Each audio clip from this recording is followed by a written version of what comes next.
You're listening to Straight Outta Stratford 203 with Zach and Julian, the best sports podcast in Connecticut. Sit back and enjoy the ride in 3, 2, 1. Straight Outta Stratford, slinging takes like Stafford, talking all the big games, have a beer right after. When it comes to the facts and the stats we provide, better know that our names will be up in the rafters. What is going on, guys? Welcome back to the Straight Outta Stratford podcast, episode number 9. I am your host, Zach, along with my co-host, Julian. What's going on, guys? And we got a lot of stuff to talk about because we officially got football season heating up. We got college football season starting next week. Baseball almost done for the year, but a lot of sports are starting to get into full swing. I know we talked about it a little bit at the last episode. We touched on it in like the last few minutes. We're going to start out with it a little quick, and then we're going to start getting into some NFL news, some baseball stuff. But we're going to start out with a little bit of college football today because, as I said, college football starts next week. So we talked about the top 25 preseason rankings, which the AP released last week. There are a lot of teams on this list, which majority of them do come from the SEC. They did lead the pack with about 10 teams. You have the Big 10 with 6 teams, ACC with 3 teams, the Big 12 with 4, and then the Mountain West and the Independent Conference had 1 each with Boise State and Notre Dame. But we were talking about it a little bit last time. I'm not really going to reiterate too much, but there was a lot of people complaining about the fact that the SEC had so many representatives in this top 25 before the season started. For me, I don't know. I feel like it's pretty fair, but what do you think? Do you think it's fair that the SEC's got 10 teams in the top 25 already? Well, I mean, I think it's fair not only because it's just the SEC. It's also where most of the recruits wind up going. Of course. Yeah, that's a big thing. Like the 4-star, 5-star recruits wind up going to the SEC teams. And then you have the occasional one that'll go to like Boise State or Notre Dame, or you'll go like to Miami, Clemson, you know. Of course, yeah. And Clemson's one that we're going to touch on big time because I have a big prediction about them as well, too. Just to break it down for a lot of the people that are arguing, saying, well, the SEC's got too many teams. I'm gonna give you a little statistic here. So the SEC has won the CFP 6 times in 11 seasons that they've had the tournament. Alabama won it 3 times. LSU won it 1 time. Georgia won it twice. Okay? Out of all those years, the SEC has won more than half. The Big 10 has won the championship 3 times, with Ohio State winning 2 times and Michigan winning once. Then if you look a little bit further, which is actually kind of funny, the ACC has won it twice. 1 team has won it twice, and that is Clemson, which is not a shocker. Dabo Swinney is a great head coach. He's been able to recruit really well for years, so there's kind of a reason why. But the reason why I was arguing about the whole top 25 and the SEC having the most teams and people were complaining, it's hard to complain when you look at the recruiting classes like you mentioned, right? So out of the top 40 from this year, the SEC had 10 teams in the top 40. The ACC had 11. The Big 10 had 12. So those 3 conferences combined accounted for 33 of the 40 top recruiting classes in the nation. And didn't 5 out of the 10 teams in the SEC have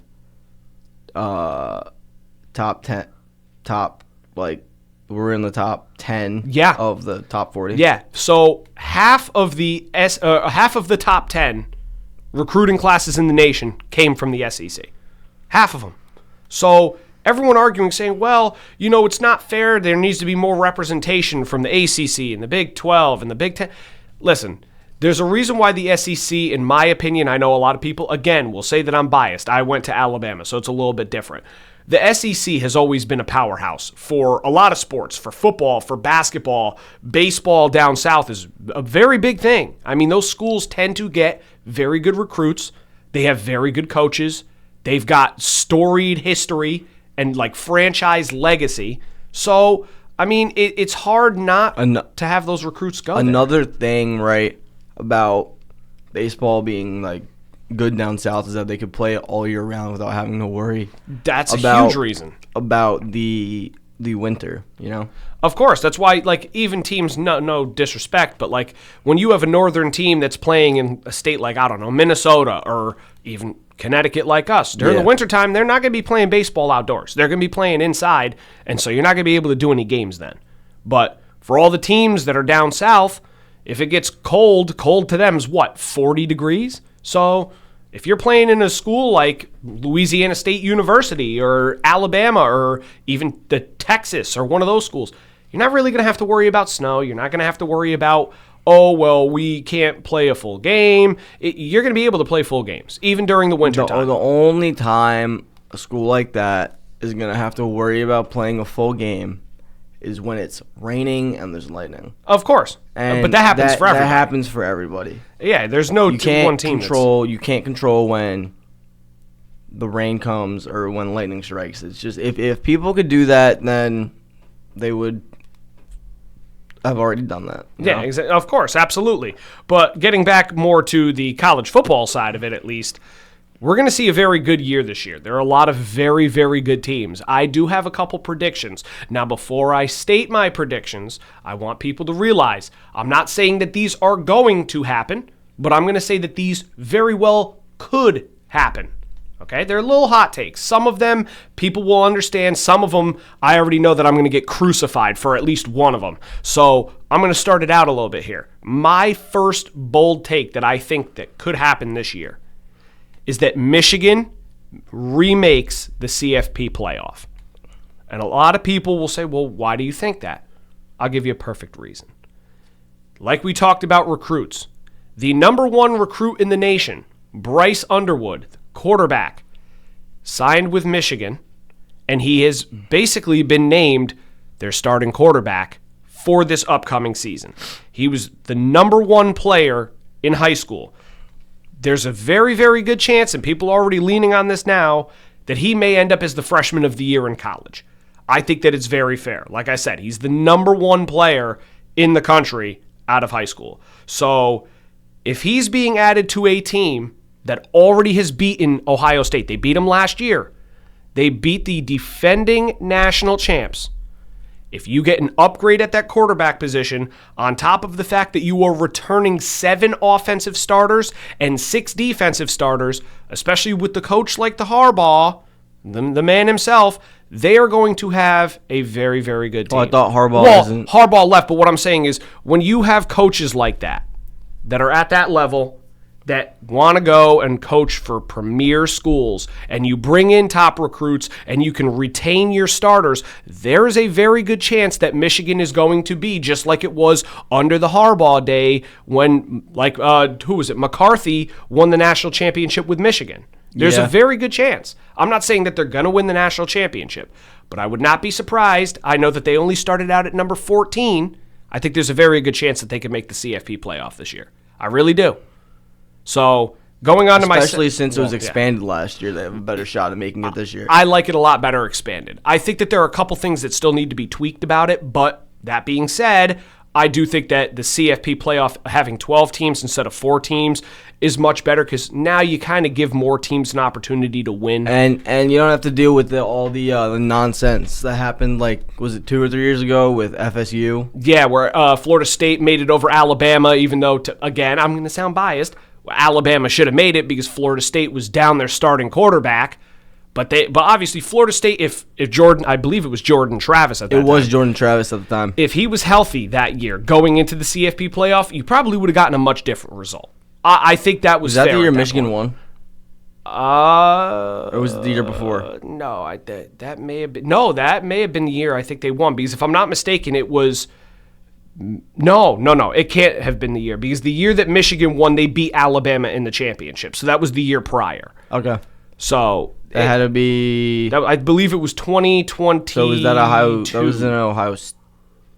That wasn't. No, because Ohio State won last year. They won last year, yeah. Who won the year before? Was it Clemson? No.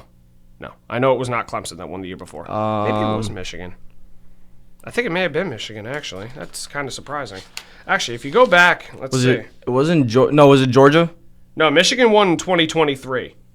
So it had to be Georgia. It was the season before. Whoever won in 2022, it was Georgia, correct. Yeah. Okay, yeah. That's who it was. Okay, yeah. Well, like again, SEC teams still run the show, but again, like I'll kind of finish off my last statement. So I still think that Michigan is going to make the CFP playoff.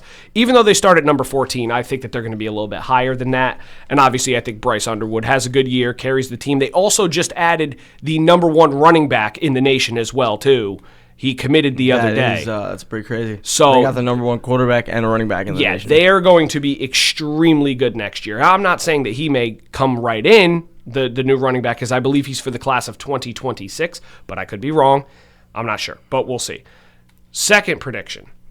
This one is the one that I know that people are going to get really pissed off at. I really don't care. This is just my opinion.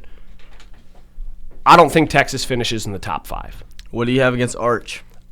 It's nothing to do with Arch in a bad way. This is just my belief on it. I think that when it comes to teams being built on the offensive and defensive side of the ball, Texas is one of the most well-built units that they have in college football right now. That being said, Arch Manning is going into his first full season as quarterback number 1 for Texas. He's only played 2 games. Yeah, last year when Ewers was out, he played 2 games, but he played very well. Oh, no question. But again, when I reiterate my point, he played 2 games and he played well against Louisiana Monroe and Mississippi State. Those are not teams that are top-tier programs. Mississippi State's still an SEC team, so they can find some recruits, but they're not Texas A&M. They're not Georgia. They're not Alabama. They're not Florida. They're not some of these big premier schools that you see in the top 25. Yeah. So that being said, you look, do you know who he has to play against week 1 of the Ohio season? State. On the road against the defending national champions, week 1, that's not going to be an easy game. And No. I would not not at be all. surprised if he comes out. That's a crazy environment. He's going to have a lot of pressure riding on him. This is his first full year as a starter. He's got super high expectations, and that's the team you go against first. I would not be surprised if he comes out and maybe struggles a little bit. I'm not going to sit here and say that he's going to straight up suck, but he may struggle a Well, little bit. what I believe, right, is last year I think Arch should have started more than 2 games. Like, don't get me wrong, Quinn Ewers is a great quarterback. And he was, yes. He was But very I good. do think that Arch will do better at Texas than Quinn Ewers did. I could not be surprised. Like I said, it's nothing to do against Arch. I think that he's very, very talented. I think that he's got a massive upside of potential. It's just, like I said, jitters going into that first game. You're playing against the team that hoisted the championship last year at the end of the season. And the team that knocked him out of the playoffs. And Don't the team forget that knocked him out, yeah. You're going up against the defending national champions in their house the year after they just had won the national championship. That is a big test to officially swear yourself in as the quarterback number 1. That is a big test, but at the same time, right? They don't have Emeka Egbuka anymore. They don't have Will Howard. There are a few players from. They don't have both of their. They have 2 new running backs. They do. That is very correct. But It's not like Arch Manning is going into Ohio State that playing is true. the exact same team that won You are 100% that won the national championship. I'm just curious to see something real quick. This is usually out of the book here. Recruiting class. I want to look at Ohio State's recruiting class this year and see where they're ranked. Okay. Because I could probably imagine that probably Ohio got one running back. State is probably going to be very, very good. I'm not saying Ohio State's going to be bad. That's the last thing I need is people for me to think. No. I know People you're to not think saying that. I think Ohio State's not going to be good, but you're making it sound like he's coming in and playing the same exact team that won the national championship. But it's not going to be the exact same because most of those players got drafted. Okay. You are correct. However, Ohio State has the number 2 recruiting class in the nation this year. They've added the fewest amount of players out of everybody with only 16 players committing. That being said, I know that they have already filled their void at quarterback. even with Will Howard leaving. Supposedly the kid that they got behind Will Howard is also very good. Didn't he win some sort of award or something? Yes, he did. And they also have some decent running backs there as well, on top of the fact that we left one of the biggest names Jeremiah off the list. Smith. Jeremiah Smith is still there. So that will definitely be a big help. I know I'm not I wasn't taking away from Jeremiah Smith. I know. But I know you were also not saying that Ohio State was going to be the exact same team, because they will be different, of course. But I think under the leadership, and like I said before, with the way that those recruiting classes are. How many pieces on defense did they lose? That's something I have no idea. I would have to take a look more into that. I'm assuming they probably lost a decent chunk. Actually, if you want to look that up. I can do that right now. Go for it. Now, as we're going on here, like I said about the whole Arch Manning thing, they also, not only do they have to play Ohio State week 1, they do have a little bit tougher of a schedule this year, as they have to play 5 teams that are ranked within the top 25 right now, including Ohio State, Florida, Oklahoma, Georgia, and Texas A&M. So all of those schools are not schools to mess around with and underestimate. Those are all very good schools. And especially we know how the SEC football gets, you're always primed for an upset. So I would not be surprised if maybe they drop 1 or 2 games, and in the SEC, you drop 1 or 2 games, or maybe even 3, there goes your top 25 ranking. Or even your top, especially your top 5. 14 players from Ohio State's roster were drafted in the NFL draft. 14. Okay. And obviously that will be a big difference. I'm not going to come out and say that they're going to be national champs again. But like I said, Ohio State, a couple other Big 10 teams, Big 12 teams, Clemson and Miami from the ACC, they always recruit fairly well. So I have a feeling that they will still add star ability on both sides of the ball. I'm not saying that they're going to become immediate impacts. Some may not. But I just have a feeling that Ohio State under Ryan Day is still going to be a very good team. Like I said, they're still defending national champs. They got a lot to come out and prove this year. So I'm curious to see. I'm not seeing everybody who was drafted, but I know day 3 they lost 2 cornerbacks, a D tackle, a defensive end. That's when Will Howard was taken. Yep. They lost a linebacker and Cody Simon. Okay. An SAF. Safety, I guess, yeah. I don't know why they put it as that. Usually they just put the S, but okay. And then they did also lose Denzel. Was that already brought up? Who? Denzel Burke. Yeah, they were already brought up. So they were already brought up. They lost Jack Sawyer. Oh, yeah, that was another name I forgot about, too. He's a very good player. I don't even remember where he got drafted. Was it Pittsburgh? Jack Sawyer was drafted in the 4th round by Pittsburgh. By Pittsburgh. I thought he got drafted by Pittsburgh. That makes a lot of sense. But like I said, still, Ohio State knows how to recruit. They will be just fine. I'm not going to come out and say that they're going to be, again, national champs, but they still will be very good. Third hot take here. This is going to be another one that a lot of people, I think, may get mad, but it's more understandable. I think Georgia, for the first time since 2020, misses the CFP playoff. They lost their quarterback, Carson Beck, to Miami. They have Gunnar Stockton, who's going to be taking over. Now, it's not an easy role to take over at Georgia. It's not.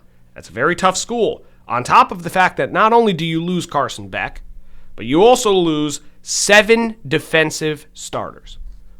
Majority of their defense either got drafted or entered the transfer portal. Exactly. So I know. Didn't the Falcons draft the edge rusher from Georgia? No, the Falcons drafted, I believe it was the edge rusher from Tennessee. I think you're talking about James Pierce Jr., who's very, very good.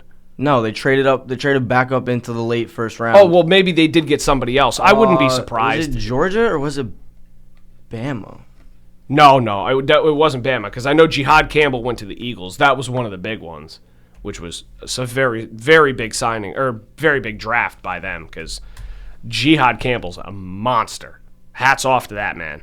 But like I said, I just, for me, I feel like Georgia may struggle. Yeah, with the 15th pick in the draft, they drafted Jalen Walker from Georgia. Oh, yes. And then with pick 26, they drafted James Pierce Jr. Yeah, okay. So they got both of them, which, again, that's impressive.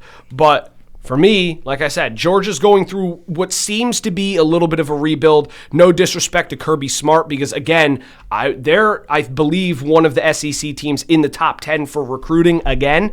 And I believe I heard that they recruited Minka Fitzpatrick's younger brother. So he is on the Georgia Bulldogs for the team next year. Falcons had a really, really good draft. Yes, they did. They also got Xavier Watts, too. Yeah, I'm telling you, they are going to be a lot better, too. But we got NFL we'll talk about as well at some point, because that's more next week. College football we got starting this week. So we'll kind of go off of that. Like I said, I feel like Georgia may slip. I still think that they will be ranked. They may be just one of the teams just on the outside of the bubble to make the CFP playoff, but I think it's a possibility that they do not make it this year. The other one that I think is definitely going to be a big possibility is Alabama reclaims the SEC championship. Now, I can already hear it. Zach, you're biased. You went to Alabama. It has nothing to do with my bias on Alabama. The big thing for me that weighed it in that direction. Alabama missed the playoff last year. They went 9-4. They're going into year 2 under head coach Kalen DeBoer. The thing with me is I believe that losing Jalen Milroe may have been a blessing in disguise. I like Jalen Milroe. I thought that he had some very good moments for Alabama, but I think it changes the identity that they always used to run with. Nick Saban, when he was there, his identity was running the ball with your running backs. Look at all the running backs that Alabama has produced. Derrick Henry. Mark Ingram, Derrick Henry, Josh Jacobs, Najee Harris, Damian Harris, Bo Scarborough. I mean, they got some guys. Now, granted, some of them went to the NFL, didn't really do much. Some of them went to the NFL and became absolute superstars. Jahmyr Gibbs is another one that I completely forgot about. While we're on the topic of Alabama running backs, I know we're going to talk about the NFL in a little bit, but is Najee Harris going to play? He may. I'm hearing right now that it's because I know he's on the Chargers. Yes, and when Jim Harbaugh gets a running back of that caliber, because no offense to Steelers fans, like Steelers aren't a bad team, but Najee Harris didn't really produce on the Steelers to what everyone thought he was going to be. Well, everyone thought he was going to be the next big Alabama running back to carry the team on his back like Derrick Henry did, but it didn't work. I feel like he could do better on the Chargers, but since he lit a firework and it, something went in his eye, he's pretty much out for right now indefinitely, right? Well, I don't even know if that's the truth or not, but Marion Hampton is going to probably that's the story that was said. Yeah, that's the story that was said. I got to look more into that as well, too. I have no idea, but I still think that Marion Hampton is the one that takes the bulk of the carries. However, I think Najee Harris could be a good power back for them, too, and who knows, maybe he sees a resurgence in his career. But getting back to the whole Alabama thing, like I said, if you look at all the Alabama running backs that have blossomed in college and then gone to the NFL and been superstars, Alabama's always had that identity. Last year with Milroe, and even the season before, it was more of taking away the ball from the running back and letting Jalen Milroe do the work. So it says right here that okay, let's hear this. Harris, the former Pittsburgh Steelers first round and perennial 1,000-yard rusher, is still working his way back from a superficial eye injury that was sustained during a 4th of July fireworks accident. Oh, so, wow, okay. Well, I did not know that. But granted, I still think that I think he will be back at some point for them. I still think Marion Hampton takes the majority of the carries. Wasn't Marion Hampton, top 5 running backs in the class? He was easily one of the top 5 running backs in the class. Wasn't he number 2? In my opinion, at least, I think he was number 2. I think he was the second drafted, to be honest with you. It was Ashton Jeanty first and then Marion Hampton second. So, because I think Ashton Jeanty was the only running back drafted in the first round. That was the only running back drafted. No, then wasn't the second one Quinshon Judkins by the Browns in the second round? But that was in the no, maybe it was. And then it was Marion Hampton. Was he taken at the end of the first round? Look at when he was drafted. But I'll kind of just continue a little bit off the whole running back thing again, like I said. So you lose Jalen Milroe, and now you have a brand new identity under quarterback Ty Simpson, who's going to be taking over the starting duties. I think it's a good thing because now it forces them to go back to that old style of football that they used to run before. You let the running backs take the running, and you let the quarterback throw the ball. When you have stars like Ryan Williams on your team, you got to be able to get the guy the ball. So if your quarterback is taking off running the whole game and you're not getting your star player the ball as much, it's going to affect you a little bit. And Alabama still has a very stout defense. They have a very good recruiting class, which is, again, also in the top 10 this year. And I just really think that Kalen DeBoer gets himself back on track, and Alabama reestablishes themselves. The Chargers did take Amarian Hampton with pick 22, so he was the second. He was the second running back. I knew he was the second running back drafted. I didn't realize he was also in the first round, but I knew he was the second at least. And then in the second round is when Judkins and Travion Henderson both got taken. Yeah, of course. Those were, like I said, those are the top four. And then Caleb Johnson, I thought, was one of them too, who the Steelers actually took to replace Najee Harris now. But that being said, we'll have one more hot take from me, and then we'll kind of get into some baseball stuff. A little bit of another others, thing I'm surprised is that Ollie Gordon fell as far as he I'm did. very surprised on that. We were just talking about that outside before too. I think he may be very good too. With but it depends on how much he really Devon A-Chain being out. Well, it depends on how much opportunity he really gets and for how long he's out. But I think that he definitely has a shot at being pretty good as well too. But the last bold take that I'm going to have here. And this one, a lot of people have agreed, and I would not be surprised. So, I mean, it technically is bold, but it's just an opinion I think definitely could come true. Is Cade Klubnik, quarterback from the Clemson Tigers, wins the first Heisman in Clemson history and brings them deep into the CFP playoffs with a very good chance of being the champs this year. The reason why I say this, if you look at his stat line from last year, he threw for 3,639 yards with 36 touchdowns and 6 interceptions. He also ran for 463 yards and 7 touchdowns. That being said, he had an awesome showing against Texas in the 2024 CFP. But like I said before, Dabo Swinney knows how to recruit extremely well. He's a very good coach. And now with Cade getting a little bit of help, having a little bit more experience under his belt, being under the leadership of Dabo Swinney, I would not be surprised if he makes a very big step this year. People are already considering him as a Heisman candidate.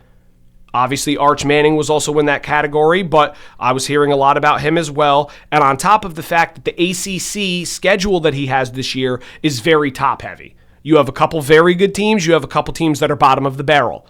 So if Cade can come out and play well against those top teams and then come out and dominate through his schedule, I would not be surprised if he ends up winning the Heisman this year.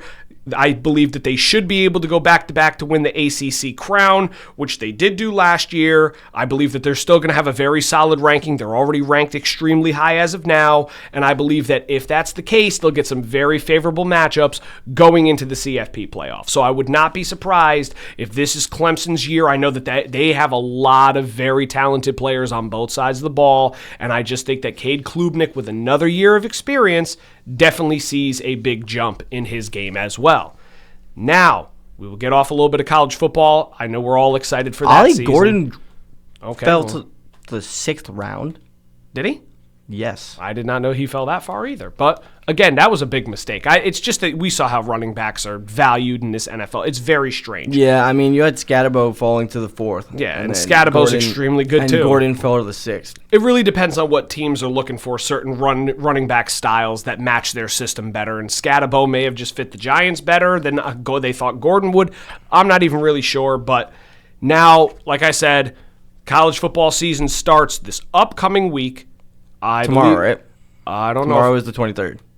Then it should be tomorrow. I believe that it should be the first game is in Dublin, if I'm not mistaken, and it's between Iowa State and Kansas State. So 2 ranked teams. One, I believe, is ranked 22, and Iowa State, I believe, is 22. Kansas State is 17th. So you're going to have your first ranked matchup of the year in Dublin. So that should be a great matchup to really get the season underway. I'm extremely excited for the college football season. But now we will try to transition a little bit here into something that's going to pain me to talk about. Now you'll be a little bit happier, but we'll start with a little bit of the MLB talk. So for me, I don't even really need to look because I kind of have an idea. The Mets came out and won a series against the Seattle Mariners, which I was happy about. I was happy about it too, but I was more shocked because we talked about it after the deadline. Seattle was one of the teams that was Seattle looking really good. Seattle is going to make a run in the playoffs. I'm going to say that now. But what it did was it helped. Well, I'm going to talk about this in a little bit once Zach's done talking about the Mets. The Yankees were on a run, and Boston wasn't really doing well, and neither was Seattle.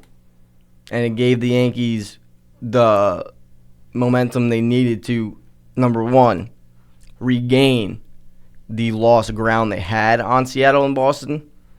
And number two, I don't know if they're still, they might be half a game behind Boston now because they lost last night. No, I think they're still half a game ahead of Boston, if I'm not mistaken. But it helped them regain the top wild card position, which is great for them. But the Mets, on the other hand, we'll get back to them because the Yankees, there's a lot of good things to say. Are they even in wild card position right now? They hold a half-game lead over the Cincinnati Reds for the third and final wild card spot. And on top of that, like I said, so they lost to the Mariners. The first game, or they won the series against the Mariners, but the first game, they lost 11-9. They blew a 6-4 lead again. Mets are going to Met. Yes, they are. And the bullpen was just not good. The bats finally started to heat up, and I was like, okay, that's a good start. Even though the bullpen fell apart, the bats were where they needed to be. Then they proceeded to come out and win the second game. They came out and won the third game. Alvarez looked great. Vientos is starting to hit home runs again.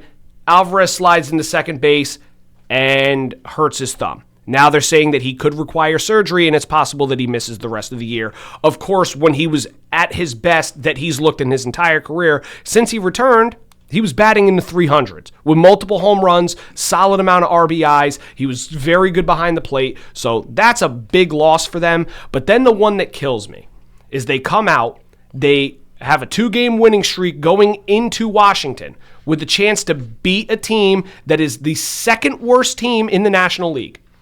They come out and win 8-1. David Peterson goes 8 innings with 10 strikeouts, only allows 1 run, looks extremely good. The Mets bats show up again. They start hitting the ball. They win the game 8-1. Then they come out and they lose back-to-back games to Washington to drop the series because Kodai Senga and Sean Manaea both continue to struggle. Now, Senga's ERA doesn't really show it. I believe he's still at a sub-3 ERA. He's 2.58. 2.58. Still not bad. Sean Manaea, on the other hand, continues to get to like the 4th or 5th inning and just hits the wall. Absolutely hits a wall. And he's got a 5.15 ERA right now.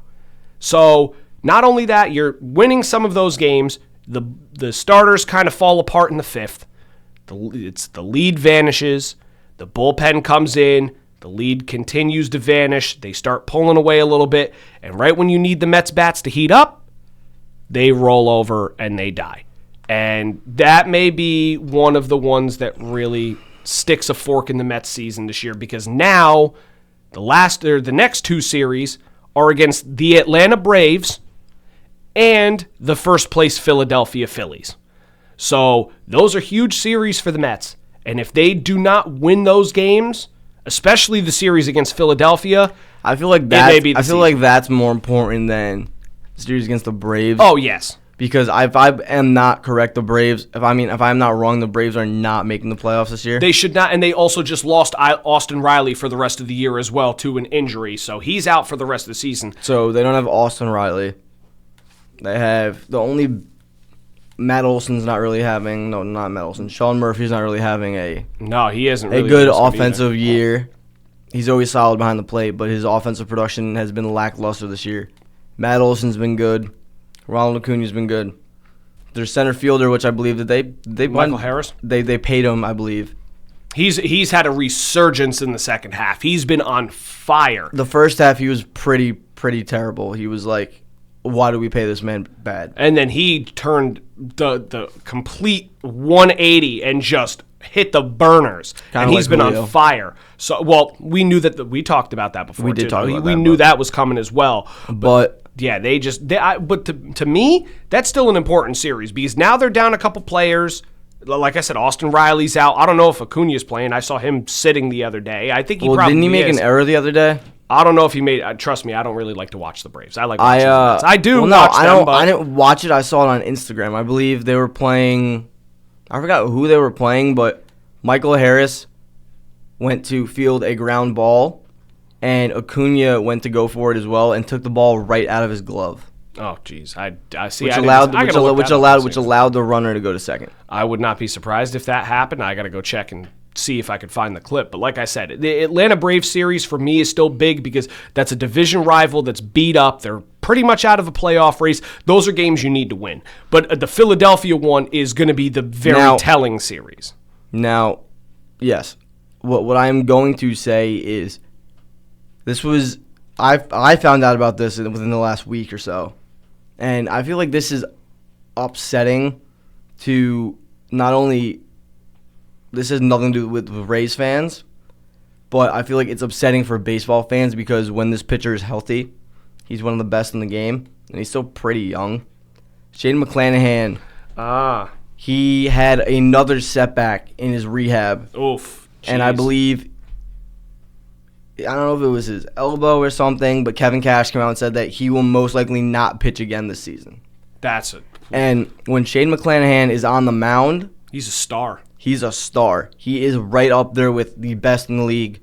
You can put him up in the conversation with Garrett Cole, Ohtani, Fried, Skubal, Crochet. Like he's right there. Fried's not been good either, but he hasn't been good lately. But when they're all at their best, he's one of them. He's one of them. No question about it. But he hasn't pitched on the mound. I thought since late last year. But what we're trying to say is McClanahan, right? He'll come back. He'll pitch 2 or 3 games and he'll get hurt.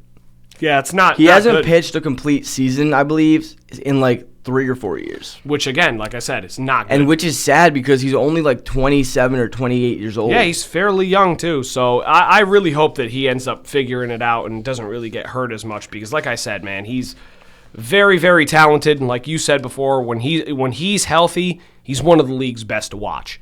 I know. And it's sad to see a talent like that. He's very fun to watch when he's healthy. I remember I went to a game in Tampa, and it was him on the mound and Cole was on the mound, and that was one of the best pitching performance games that I have ever been to. Oh, I could believe it, no question. Because they were going. That's a great game. I think they both went fairly deep into the game. And that's what you want. A lot of people like to see the high-scoring games. For me, I like going and seeing the low-scoring games with good pitching and clutch hitting when you need it. Those are the games that really get you going. I mean, the first couple innings may be a little slow, but speaking of clutch hitting, now we're gonna flip towards the Yankees. Oh, they have won 5 out of their last. Yay. They have won 5 out of their last 6. Yep. Because they're starting to hit the ball. Because they are starting to hit the ball. They won Friday's game against, they played last Friday they played the Twins, right? No, it should say it right on here. here. No, but I'm saying is Yes, they beat the Twins. They beat 2 out of the 3 games from the Twins. Oh no, it was the Cardinals. Oh yeah, not the Twins. Because they beat the Twins. They beat the Twins. They swept the Cardinals. Yes, they swept the Cardinals. They won. On Friday they won 4-3. Judge did a 2-run home run. Jason Dominguez RBI single to make it 4-0. Heel was able to hold it down for 5 1/3 inning. Wasn't not that bad. Cardinals only made it a 1-1 game, but Weaver and Bednar shut it down in the 7th. Second game, we saw Ryan McMahon's first home run as a Yankee. That was a big one too. Judge and Dominguez both had an RBI single. No, Judge had an RBI double, and then Dominguez had an RBI, which gave them 3-0 lead or 3-1 lead. Ben Rice had a home run. Contributions. Yeah, I think Ben Rice had 7 RBIs that game. He did have 7 RBIs that game. Ben Rice did have 7 RBIs that game. He went bananas in that game, which was crazy. He did.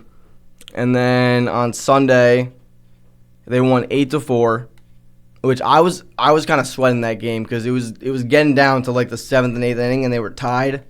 I think they put up 4 runs in the 9th. They put up 4 runs in the 9th. No, they put up 1 run in the 7th, I believe. Bellinger had a sac fly in the 7th. And then he hit a 3-run home. Was it a 3-run home run? No. Oh no, it was a.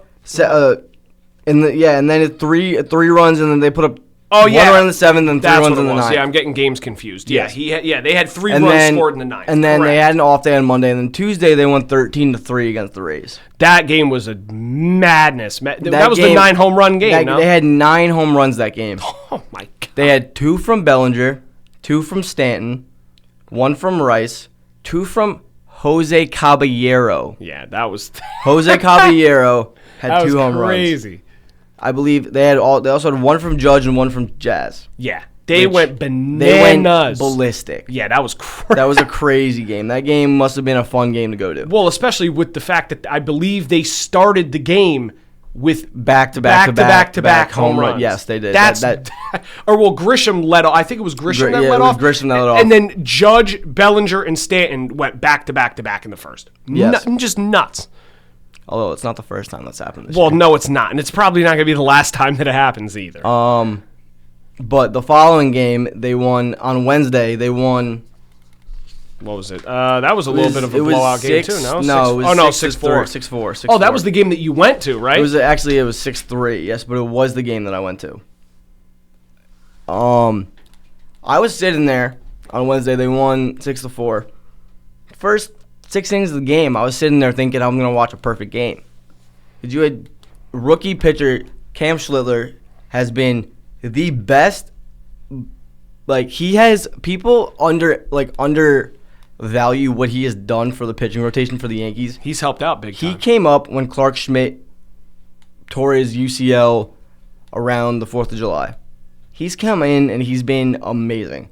The run support might not be there for him, but when you see what he does on the mound, he's pumping out like almost 99 every pitch. Yeah, that's insane. And his for him. his splitter is nasty. He's 22 years old or 23 years old.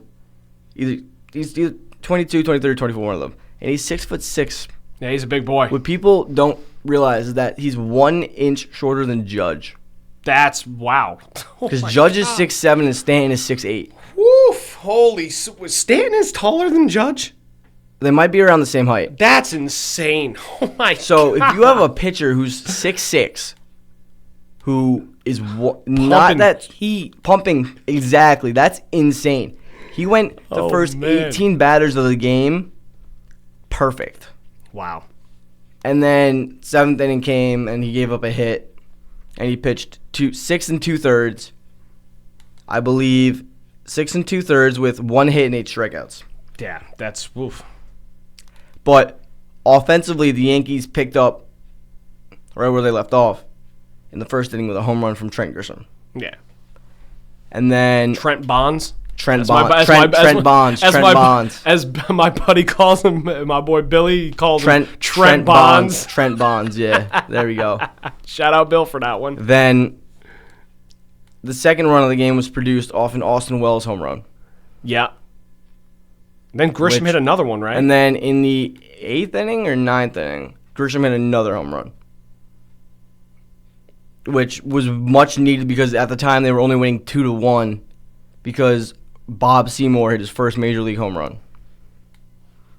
Don't ask me who Bob Seymour is. I do not know. Supposedly, I thought that I heard that they have multiple Seymours on the team, which is I don't know. Crazy. But then that was the game that you got to watch. Yes, I got to watch. Stanton. Well, Stanton hit one in extra innings, but I think it was Mangum who hit the double in the 9th. It was like literally this close. I think it was like it hit the top of the wall. Oh, you're talking about the game-tying double in the bottom of the 9th. Yes, it hit the top of the wall. Close. It was like maybe 2 or 3 inches away from leaving the yard.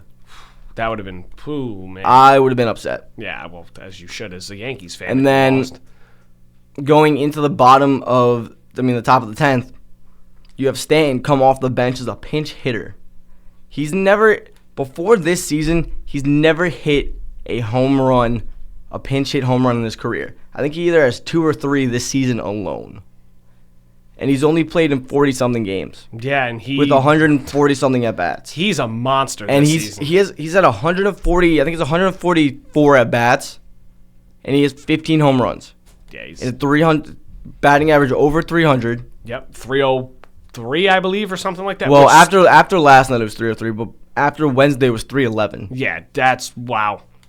What a season he's having. He's having an incredible season. Even though it's been very short-lived, he's made the most of his appearances. He has made the most of his appearances. Him coming back to the lineup after the All-Star game, because before the All-Star game, he wasn't really doing that well. But after the All-Star game, he just, like, flipped a switch. And it's like we're living in October and August. Well, that's what you need. I said it to you when we were out there before.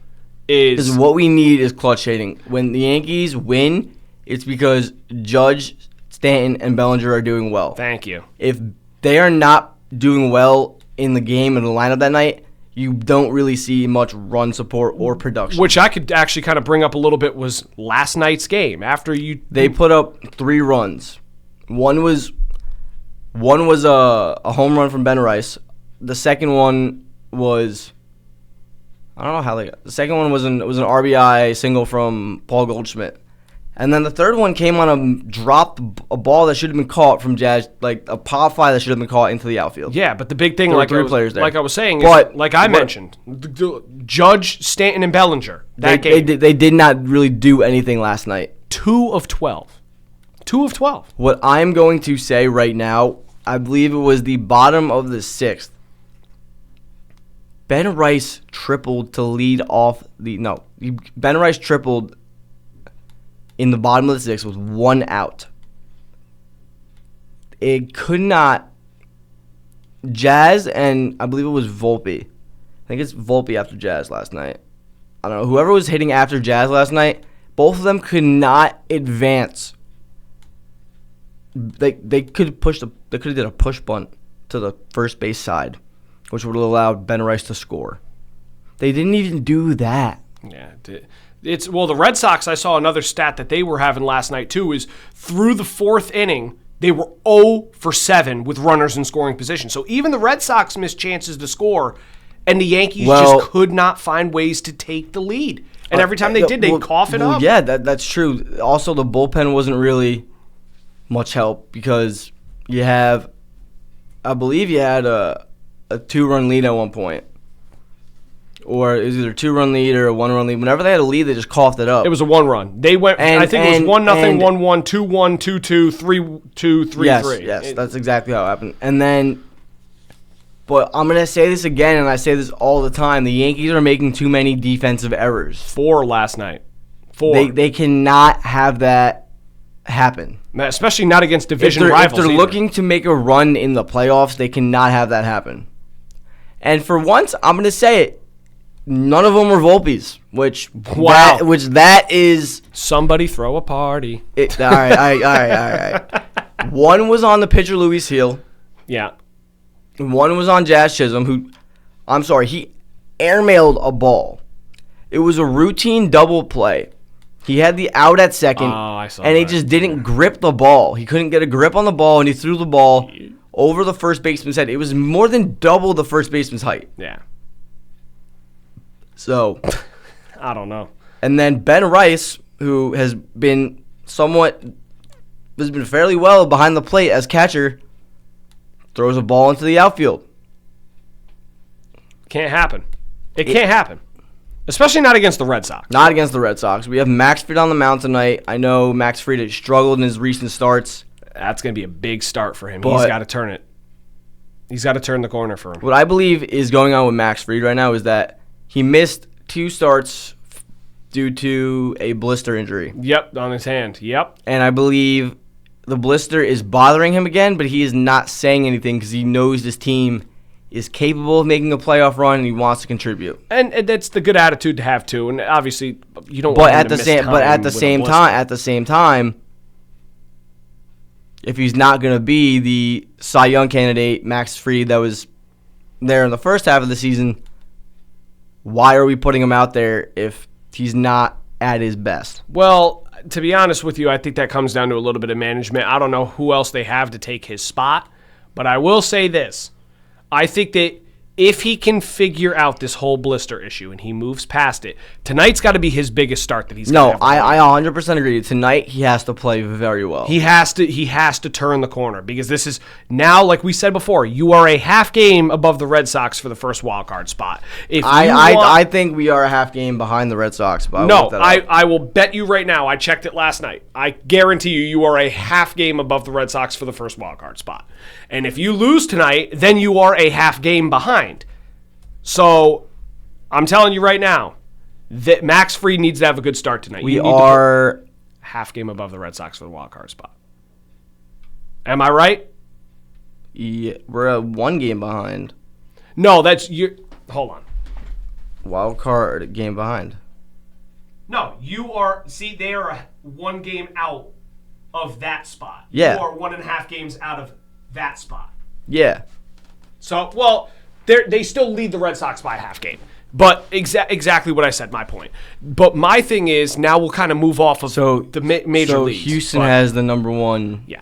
But I will say this, like I said, we'll move off the major leagues. The Yankees need to find a way to win tonight. The Mets need to find a way to win a series and figure out baseball. But the big thing for me is, at least there has been some sort of positive baseball going on in the state that we live in. And that is the Little League World Series team from Fairfield, Connecticut. I've been watching those games.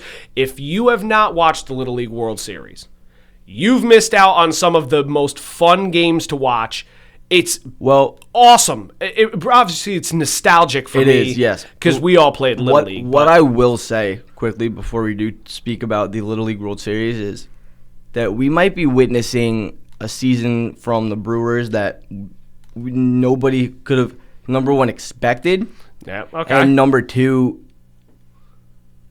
see somewhat again, because I know the Brewers are young. Yeah, they're on voodoo magic but right the now. run that the Brewers are on right now is insane. They just won 13 in a row. The streak ended, but they won 13 consecutive games. Yeah, and then they just, I think, split the series with the Chicago Cubs as well, too, so they're still maintaining their spot.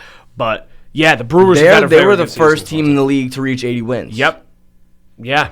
They've looked very, very good this year. Now I'm curious to see how they do in the playoffs because they usually do well towards the end of the year, and then they kind of find their way to lose like they did to the Mets last year. Everyone thought, oh, there's no way, and sure enough, we beat them. I'm saying this right here. Pete Alonso broke Devin Williams. Yes, he did, but we'll get off Devin Williams. Now let's talk about baseball that's actually been fun to watch, and that's the Little League World Series. The team from Connecticut, from Fairfield, has been on a tear. They are 4-0 in the tournament so far, and they are in the U.S. Championship, which will be played tomorrow against, I believe it's Nevada, who they've already beaten once. And like I've said, I watched all of Connecticut's games. I've actually spent time at my job and made sure that I turned the Little League World Series on. I love watching the Little League World Series, and we saw some of the craziest games. Just like the other night, it was South Carolina versus South Dakota in a double elimination game. It's a 1-1 game the whole time. I believe it was South Dakota gets up in extra innings in the top of the 7th, and they score 5 runs to make it 6-1. Looks like the game's over. South Carolina gets 1 out and then proceeds to score 6 runs to walk it off in the bottom of the 7th. I mean, some of these games have been phenomenal to watch, and especially with this Fairfield team, from the fielding, the plays that they've made, the clutch hitting that they've had, just the atmosphere, the energy that they bring off. This could be the first time since 1989 that the Connecticut team has won a Little League World Series. The last one was a team from Trumbull who was actually led by the New York Rangers GM. Chris Drury was on that team that won the Little League World Series in 1989. I mean, they've been close. They had a 2013 team from Westport that ended up losing to Chula Vista, California, who ended up actually winning that tournament. That team, if I'm not mistaken, I thought I remembered watching that. That was crazy, that Chula Vista team. So it's not a surprise. That's the closest they've been since, was 2013. So 2025, this Fairfield team, as a Connecticut native, and I know you're a Connecticut native, I am rooting for Fairfield to win this whole thing, bring the trophy home to Connecticut, boys. We have faith in you.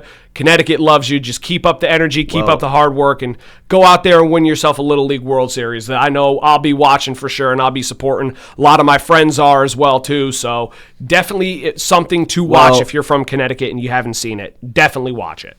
Let's just say I've lived most of my life in Connecticut. I wasn't born here. So. Okay, well, you still live most of your life in Connecticut. I've lived almost my whole life in Connecticut. So like I said, I'm rooting for Fairfield to win this whole thing. I know that they got a good enough team to do so. I'm pulling for you.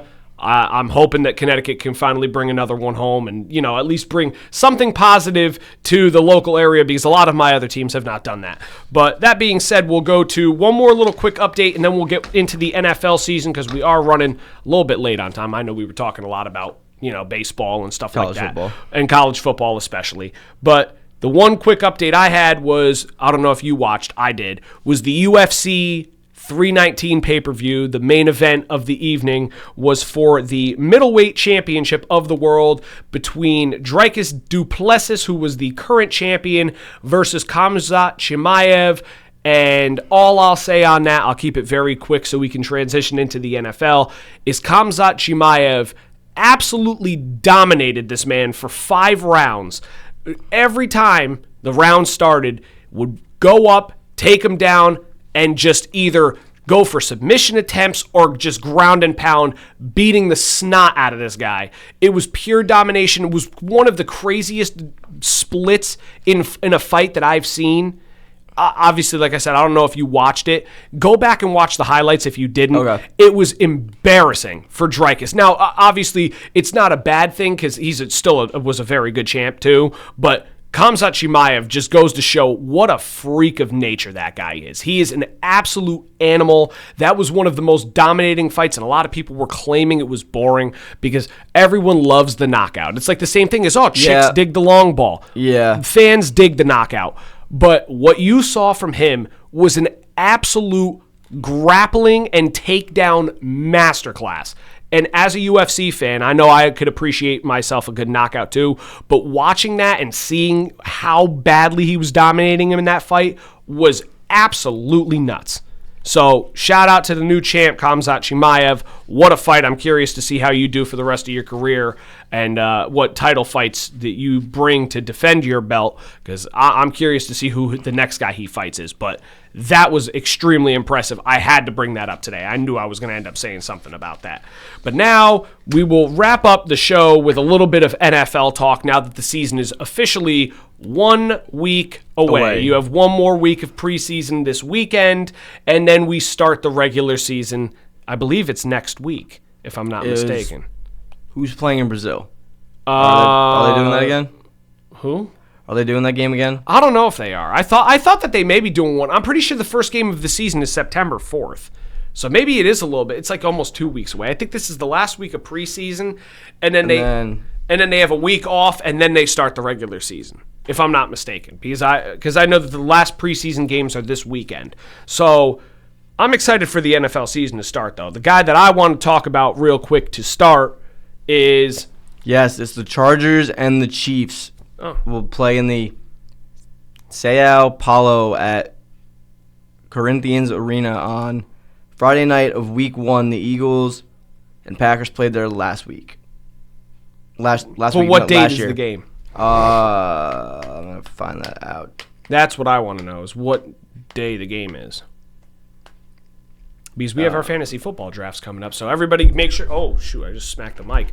Make sure you guys get prepared for your fantasy football drafts. I know I have two of them coming up, so I'll be excited to do that. I've been doing a lot of research, obviously, plus with the podcast stuff itself as well, too. So I'm going to be ready for this year's... Friday, September 5th.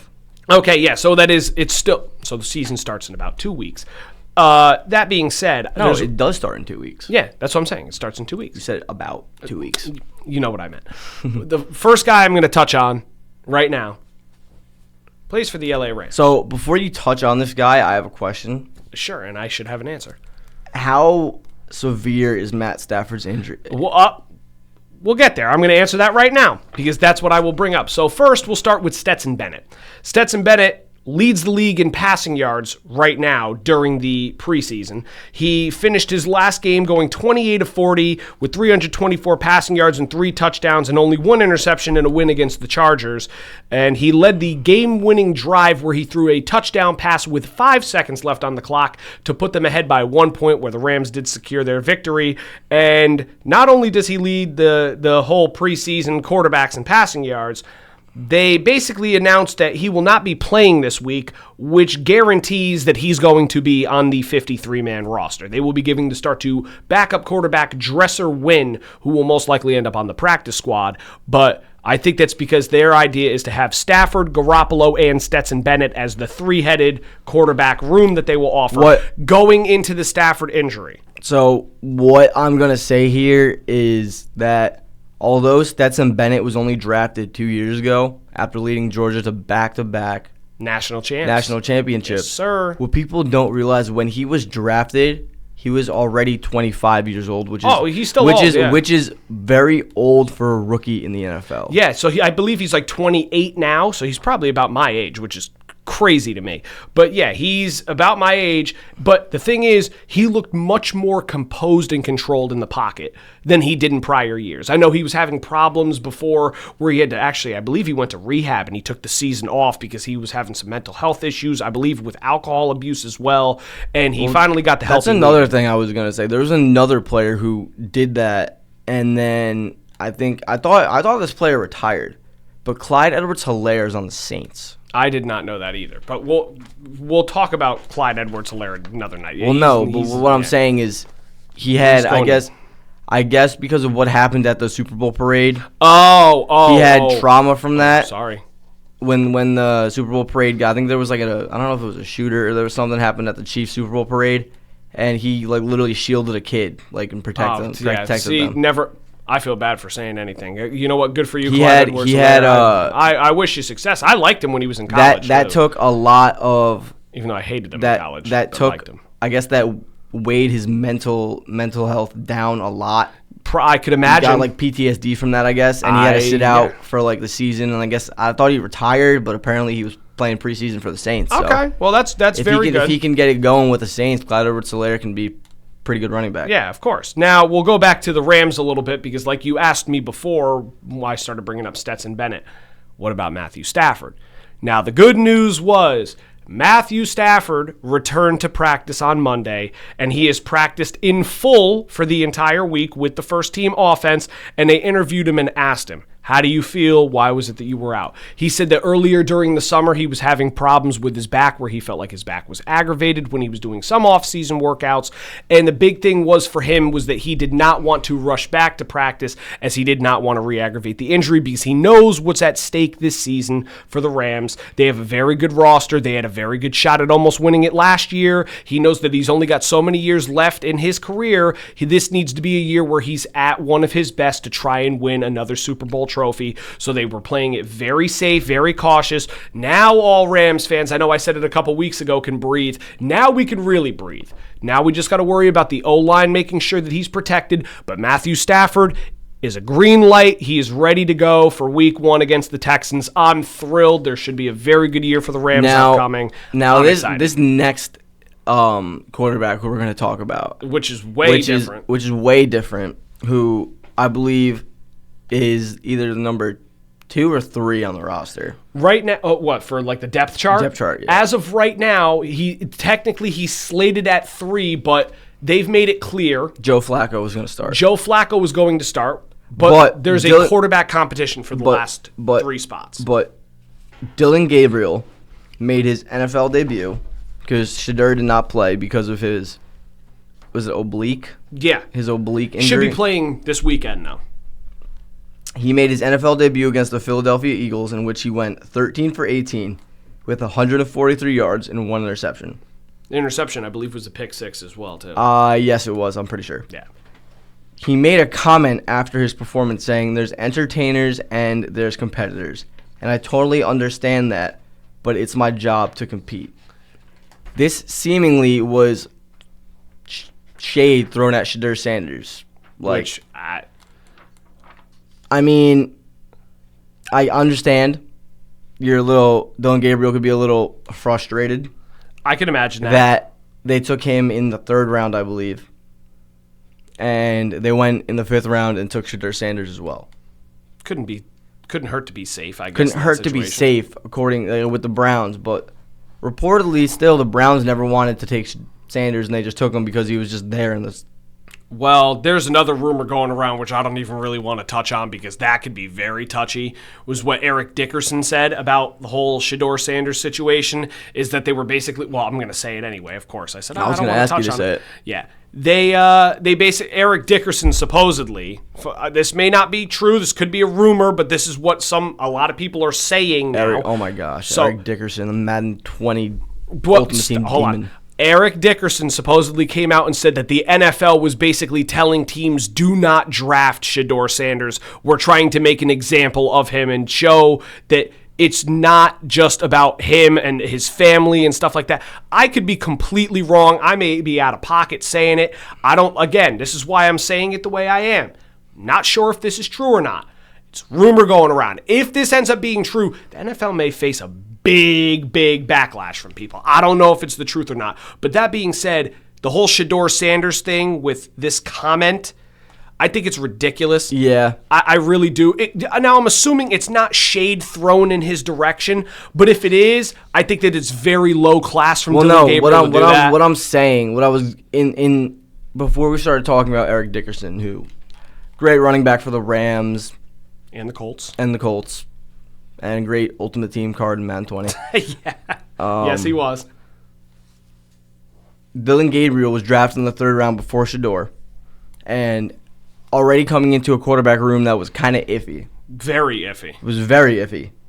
Dylan Gabriel thought that he had a shot to be because when a rookie quarterback comes into a quarterback room, all eyes are immediately on them. Yes. It doesn't really matter about the veteran in Joe Flacco or the Browns trading for Kenny Pickett or the Browns signing Tyler Snoop Huntley or whatever. Which still doesn't make sense to me either, but okay. I feel like Dylan Gabriel thought that he had a shot to turn around this quarterback room and turn around the team, because when you look at the team around the quarterbacks, it's not really that bad of a team.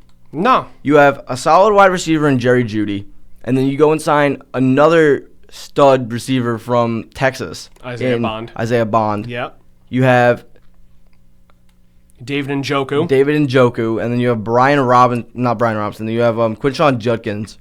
Maybe they go out and trade for Brian Robinson from the Commanders, which will be something that we will also mention very shortly. And then on defense, you have Denzel Ward, you have Greg Newsome, Myles Garrett. They got a good team.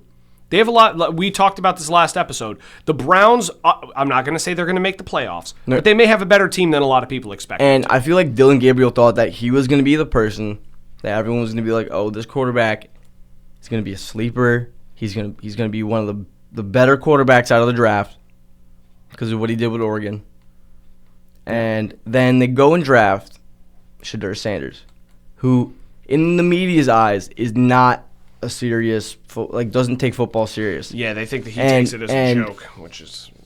And what makes me annoyed, right, is that Shedeur goes out and tries his best, and the media thinks that, oh, he could do better. Yeah. I don't understand and Dylan Gabriel is probably upset because now instead of all eyes being on him, everyone's pivoting to, oh, Shedeur Sanders' 5th-round draft pick could be the steal of the draft.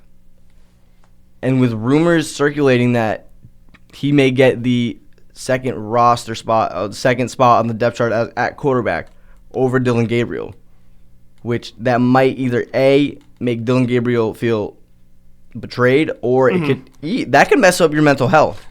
Not mental health, but like his confidence. His confidence. And his self-esteem, maybe. Exactly. Yeah, but I get what you're saying. I get what you're saying completely, and I hope it doesn't. Even the rumors floating around saying, "Oh, they might trade Shedeur Sanders. Oh, they could trade Dylan Gabriel if they don't really need him." Well, there may be some teams to a team like that definitely could use him. Indianapolis, maybe. Indianapolis. Which, well, we'll get there, but Indianapolis, the Jets. Yeah, there's a couple. Another thing I'm gonna bring up real quick. based on what you said about Eric Dickerson, if it is true, it would make sense. Because why would the Saints draft Tyler Shaw or Shock or whatever I don't over I don't Shedeur understand. Sanders? Trust me, like I said, I didn't understand it either. It's very confusing to me. I'm kind of surprised that they did what they did. I'm hoping that it's not true and that it's just a floating rumor that's out there. Because, like I said, if it is true, that could really cause a lot of problems in the NFL. Manfred could get... Not Manfred. No, not Manfred. Goodell. Roger Goodell could get... Yeah. Well, he could get in some serious trouble for get that. fired. Yeah, but... Anyway, we'll kind of move off the whole Shedeur thing, and we'll move off Dylan Gabriel because we do have just a little bit of time that I want to touch on a couple more things. We don't necessarily need to touch on all of them, but one that I'm actually going to talk about is back to your boy Jackson Dart. Is Dart for me? Well, I don't want to speak about this. Dart. Well, you can say what you're going to say. Yeah, first. I was just going to say. Well, for me at least. Because I touched on it a lot the last time, and I know when I posted the video on social media of me talking about Jackson Dart, a lot of people were, commenting and responding and saying what they needed to say about it. He has proved to me that he's almost NFL ready. I mean, he hasn't played against many first-team defenses yet, which I said offenses in the last episode. We're not going to do that this time. First-team defenses. But Jackson Dart has played extremely well during this preseason. He played against the Bills' first-team defense, and the Bills' defense isn't really that bad. Well, they're not bad. But they're not the my best. point being is he still has not played full games against these teams yet where he's going against the top defense every single time. But other than that, he has looked very, very good. And right now, I think he's kind of putting himself in the position that he could be the quarterback number 2 for the Giants behind Wilson to start. And I think now... kind of going back on what I said, I thought, I think it would be very stupid for you to put him out there. You don't want to get him hurt, blah, blah, blah. I still kind of stand behind that point a little bit, but there is a very good chance that he ends up as the quarterback 1 maybe at some point during this year, a lot sooner rather than later. And I'm very surprised. I think that it's well earned for him, and I think he'll do well. I'm curious to hear what you got to say on it. So before we go talk about what he did in his last preseason start or whatever, I think that it won't matter if they're losing games or winning games. It's all going to matter on how Russell Wilson plays. Let's say they go out there, right, and the Giants' defense keeps them in the game.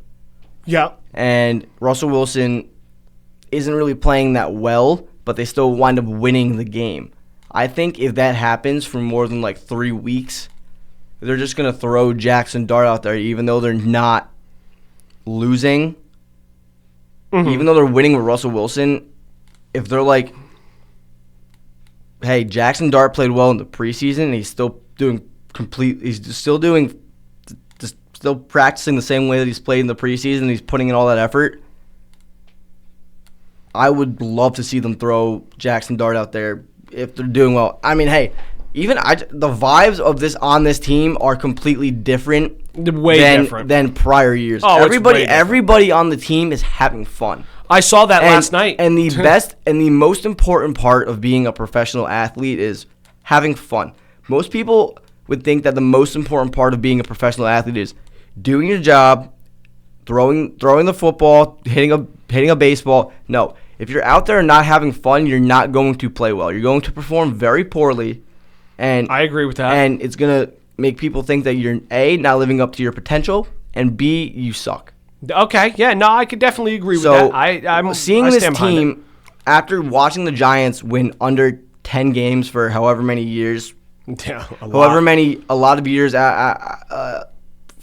within the past 10, other than the past 10 seasons, I believe that the vibes on this team. I said this once again. I said this to my friends last week, and I think I said it last night again when I was with them. Russell Wilson is the quarterback to start the season. Mm-hmm. Jackson Dart is the quarterback if Russell Wilson is not playing well. Jameis Winston is there for the vibes. Jameis Winston is there. Yeah. Jameis Winston is the guy in the locker room who brings the energy, who gets everybody hyped up. He's the guy who I haven't met one person Who's disliked Jameis Winston? Yes. He's hard to dislike, man. He's just a very funny guy. good, goofy guy. Exactly. He's super positive, So- just says some funny stuff, man. Exactly. Like, he asked Saquon Barkley what team he should sign with, like, the week of the Super Bowl, and he said the Giants. And he did sign with the Giants. That's crazy. That is crazy. He goes, because Fox is letting him do, ask questions to the media day. He goes, well, Saquon, I have a question. You know me, quarterback in the free agency market. What team do you think I could sign with that needs a quarterback? He goes, New York. Saquon says New York. He goes, what team in New York? And Saquon goes, the Giants. And he goes, all right, I'm going to reach out to Dable and see what he says. Yeah, see, that's So- he's just like I said, man. He's just a goofy, funny guy. and But the vibes are the much, vibes much are better. much different. Like, I know there was a pick six. I believe it was in like the second half, and there was like 60 people on the field, like celebrating the pick six. Yeah, I mean, like I said, it's cool to watch them actually Like feel. even last night, right? When Jameis, well, we're gonna talk about this right now. So Jackson Dart impressed us again last night in most of his both recent starts, but yesterday he went 14 for 16, 137 passing yards, one touchdown with a 123.2 QBR in last night's game against the Patriots. No. So that was in the against- game against the Jets. In That the was game against the Jets. Patriots. Against the Patriots, he went 6 for 12 with 81 yards and one touchdown, with a QBR of 99.7. He didn't look as great as he did the week before, but last night was more or less he started last night, which is a big improvement to letting him play 4 or 5 drives. What I'm going to say is last night, Jackson Dart only went 6 for 12 because there were a few balls that he threw that should have been caught. 2 by Jalen Hyatt, who Jalen Hyatt just has to... I'm all for Jalen Hyatt doing well. I want to see him do well, but he dropped way too many passes last night. Yeah, he it's hasn't not made the most. acceptable. He hasn't made the most of his opportunities since being there. Like, Russell Wilson's trying to help him out, and when Russell Wilson's trying to help him out, you have to at least do something to make it seem like Russell Wilson's not crazy by saying he has the potential. This is his 3rd year. If this was his rookie year, I understand, because people were saying that about Jamar Chase. He couldn't catch anything in the preseason, and now he's the best wide receiver in the NFL. Yeah. By a significant, well, I wouldn't say significant margin. Jefferson's close. Jefferson's pretty close. But what I'm saying is that if those passes are caught from Dart, he would easily have 140 yards passing. Yeah, it's possible. And 2 more completions. And Jackson Dart, it was on like a 4th down. There was nobody was open. There was room in the pocket. And he just stood there, and then what did Jackson Dart do? He took off. One thing I will say is Jackson Dart needs to learn to slide. He needs to learn to slide, because last night they took him. It was like a 15 or 20 yard rush on 4th down, and he was going hurry up to try and get the next play started. And it was towards the end of the first quarter, because he was only playing a quarter last night. Yeah. And the ref said, look, you have to go to the blue tent, make sure you don't have a concussion. He was in the blue tent before the blue tent was up. And he was telling them, come on, I want to get back out there. Yeah, Jackson Dart wants to play. He's a nut, dude. And then apparently when the play was getting called, when Winston had the ball, when he threw a touch, he was poking his head out of the blue tent to watch the play. Yeah, he's a psycho. They had to like force him to stay in the blue tent so they can check him out and make sure he was okay. Yeah, like he's a competitor. He wants to play. He's a dude. Like I said, man, he's a ironically, psycho. James Winston threw a touchdown pass to Jalen Hyatt. Yeah, on his first play. And after that, there were several people that ran out. Malik Neighbors ran out on the field, and Russell Wilson ran out on the field, was dapping him up. Did the phone call. With the phone call. Dude, I'm telling you, the vibes in New York are like here right now. We also saw Cam Scatterbo play last night. He only had 6 rushes for, I believe, I don't know if it was 6 rushes. I think he averaged. I thought it was 3 rushes for 12 it yards. It was 3 rushes for 12 yards, and he did average 4 yards per carry. Which was, again, it's not that bad. I mean, it was his first start of the preseason. He was activated off the. He was returned to practice this week along with Malik Neighbors and Andrew Thomas. News, I guess not. But no, that was, like I said, the vibes in New York right now are very high. I think Jackson Dart played well enough. Like I said, because like when you look at the team that made the playoffs 2 years ago, right? The vibes were pretty high. They were. Well, they're going to be probably pretty high also in Indianapolis now because the same quarterback from that team, Daniel Jones, was announced to be the starter of the Indianapolis Colts. I kind of want to transition into that as well too. What a shocker. They gave up officially on Anthony Richardson, and I was looking at all that. And I wouldn't necessarily say they gave up on Anthony Richardson. It seems like they did, and even here's what the research I did a little bit on. So obviously, people have said that he's been given up on, but his agent came out and said that there was a lot to discuss when it came to the decision to start Jones over his client, Anthony Richardson. So now it seems like the situation there and the relationship between the front office and Richardson is a little bit rocky. Now, Richardson was very professional about it. I give him a lot of kudos for it. He said he respects the decision and needs to continue to improve his game and be proud of the improvements he's made from last year. Now, I don't think he's fully given up yet. Anything could happen. Daniel Jones could go out and absolutely poop his pants, and the team stinks for a couple weeks, and he comes back out and plays fairly well. You never know. Here's what I'm going to say about that. You said he could go out and do that. It's not a could. It's a will, you think? Will. He will go out and he will poop his pants. See, I will say this, and I have another buddy of mine who he flip-flopped a little bit on it. I will say this, because I'm not a fan of Daniel Jones either. I think Daniel Jones for the New York Giants was horrible. I still don't think that he was the right decision. I don't either. That we could have took. I think that was that the Josh Allen draft. Let's not go there. It's already bad enough. Don't make it worse for yourself. Quarterback at 6. Okay, still, regardless, my thing is he was very bad for the Giants. He was not the right fit. There is a chance that maybe under Shane Steichen, things can change.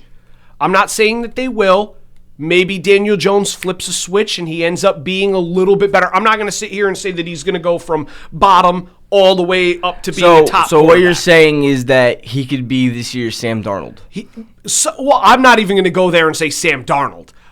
He may be like a Gardner Minshew, where he goes out and he'll service and win a couple games here and there, 5 wins. He's not going to be I'd still take Gardner Minshew over him. Oh, well, I know you would. But my thing is, he may come out, win a couple games. They really don't do that well. They're competitive in games, even in their losses. He plays okay, nothing crazy, and they just go and have a pretty mediocre year. I think that's what could happen. Now, if he was to come out and light it up, I would sit there and be like, what in the hell? Is it just the Giants? Is it Shane Steichen? Is it Daniel Jones? Like, we wouldn't know what the hell to think. I don't think it's just the Giants. I just think that the system that the Giants had him in wasn't the best fit for him. No, I think the best year was when they made the playoffs, and I think it's because they worked the system around him more, and it worked.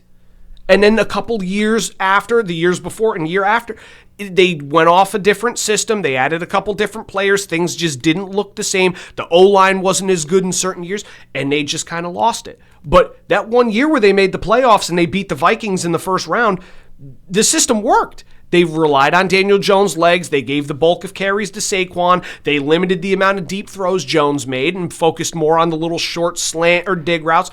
That's what you need. That's what... One thing I'm going to say is I feel like, in a way, Jackson Dart, I'm not saying he's anything like Daniel Jones because we don't know how he's going to perform yet. I think he's better than Daniel Jones. No, I do too. But what I'm saying is that I don't know if Jones did this or didn't do this because there were no reports. Jackson Dart came out and said that he went out and he reached out to Josh Allen about playing for Dable. Because he knows that Josh Allen wasn't the quarterback he is right now until Brian Dable got to Buffalo because he was the quarterback coach at Buffalo and developed help Josh Allen develop into the player that he became today.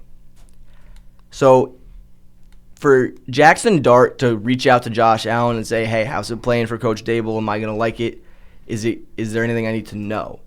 That already shows me that he has more, that he's more passionate, and desire to play for not even just the Giants, just play football in general. Yeah, and that's a great thing for him to do, which I didn't even know that he did that either. I don't know if Daniel Jones did that. There were no reports. I don't believe he did do it. No. I'm going to say right now that's a big N-O. But, yeah, no. So then another thing we're going to talk about, speaking of when we spoke about Ohio State, Emeka Egbuka now has a good chance to be elevated to the wide receiver 2 role in Tampa because Chris Godwin will start the season sidelined due to his fractured ankle from last season. Yeah, they were saying I don't think he'll be back till October, along with offensive lineman Tristan Wirfs as well. I believe that they activated him, but then they're going to move him to the injured reserve as well, just so that they make the 53-man roster. But I like that point that you brought that up a lot, because now that backs off of what I said last week. I think there's a very good chance now, especially if he's in that wide receiver 2 spot with Baker Mayfield and Mike Evans. He may end up winning Rookie of the Year. I said it before. I will say it again. He could win Rookie of the Year. It'll be tough. It's going to be very tough. There's going to be. I have 3 names. Since Shadur is not starting, he's out of the picture. Ashton Genty. Who are the other 2? Tet McMillan. Yes, and Travion Henderson. No. Travis Hunter. Well, yeah, Travis Hunter. So 4 names technically. Genty. Yeah. McMillan. Egbuka. So well, that's what I was gonna say. Okay, and like I said, that's about the 4 that I'd have. I'd throw Travion Henderson could be number 5. I agree with that. I think that's a pretty fair top 5 list. Another player number 5 I could see winning it, depending on how he's used in Green Bay, is Matthew Golden. Somebody else argued this. I saw somebody comment that too and say, "Oh, Matthew Golden's got it on lock." And I didn't even see that comment, but it's possible, depending on how Matthew Golden gets used in Green Bay. It's very, very possible. But like I said, I definitely think that he's got a good shot. I think that we're in for a very good NFL season. I know that there were a couple trades that were fairly minimum that we can close out with. I know Sky Moore got traded to the 49ers by Kansas City, along with a 7th-round pick for a 6th-rounder. Obviously, it's because Ayuk is going to miss a little while he's still rehabbing with that ACL and MCL tear that he had last season in Week 7. Juwan Jennings has a calf injury. Jordan Watkins has an ankle sprain. Russell Gage has a sprained MCL. Demarcus Robinson is being suspended 3 games for the drug and alcohol policy when he got the DUI last year during the season with the Rams. So they are down receiver after receiver after receiver after receiver, along with losing Deebo Samuel in the offseason. You missed the trade.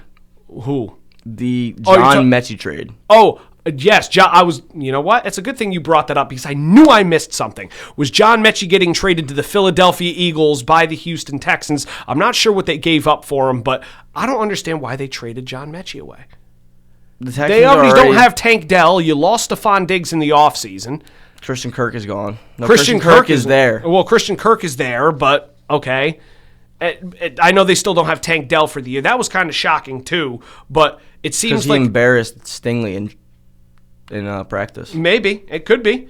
So the 49ers are definitely a team that's going to be down a lot of receivers here. I know that they signed, who is it? Robbie Anderson. Robbie Chosen. Robbie Chosen. Now, okay.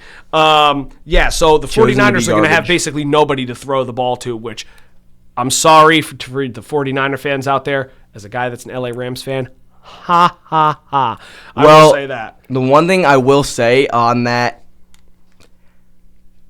if you haven't started your fantasy draft and you have top 5 pick, you might want to look at Christian McCaffrey because they have nobody to throw the ball to at the receiving position. Yeah. And who's going to get the ball? McCaffrey. Yes, he is. So it'll be very interesting. That could also mean that he is more likely to get hurt. Yeah, it's very possible. I saw somebody talk about that as well. But like we said before, the NFL season had a couple trades. We're going to see a lot of interesting stuff go on, and thank God the season is starting up in 2 weeks. I'm very excited for that. But that being said, Thank you guys for tuning into the Straight Outta Stratford podcast, episode number 9. I am your host, Zach, along with my co-host, Julian. And we will see you next week for episode number 10. Yep, I'm getting ready for the NFL season. See you then.